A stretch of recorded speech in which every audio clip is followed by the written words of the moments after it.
Bonjour, je m'appelle Alexandra Pils-Ayo. Je suis la cofondatrice d'une société qui s'appelle Savoir-Faire, qui fait principalement du management, de l'édition, également de la production phonographique depuis une bonne quinzaine d'années.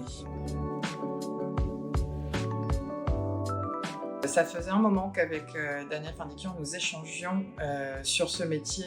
Et donc, quand il m'a parlé d'une formation courte et professionnalisante, ça m'a évidemment parlé. Et c'est vrai qu'au-delà d'une masterclass et de simplement échanger avec les élèves sur mon parcours et partager mon expérience, ce qui est fou, c'est qu'après plus de 20 ans de carrière, c'est une question qu'on me pose encore aujourd'hui, d'une définition du métier de manager. C'est un métier où certains sont plus attachés de presse, certains sont aussi bookers ou producteurs ou éditeurs.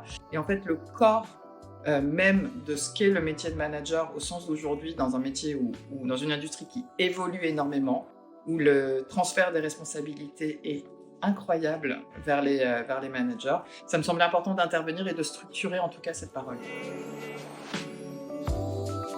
En fait, pour moi, cette formation, elle est assez essentielle et elle arrive à un moment un petit peu important. C'est que ce constat de la fragilité, de la précarité et du manque de professionnalisation des métiers de manager, alors que nos responsabilités sont grandissantes, c'est un constat qu'on se fait depuis 1 an et demi avec un premier groupe de managers qui s'est ensuite élargi. Et en fait, ça fait 1 an et demi qu'on travaille à la création d'un syndicat des managers, dont l'Assemblée générale a eu lieu la semaine dernière, qui s'appelle Human, qui a rassemblé plus de 160 managers, des gros, des petits. Et parmi les objectifs principaux de notre feuille de route, il y a la professionnalisation et donc, en premier lieu, la formation nécessaire aux managers.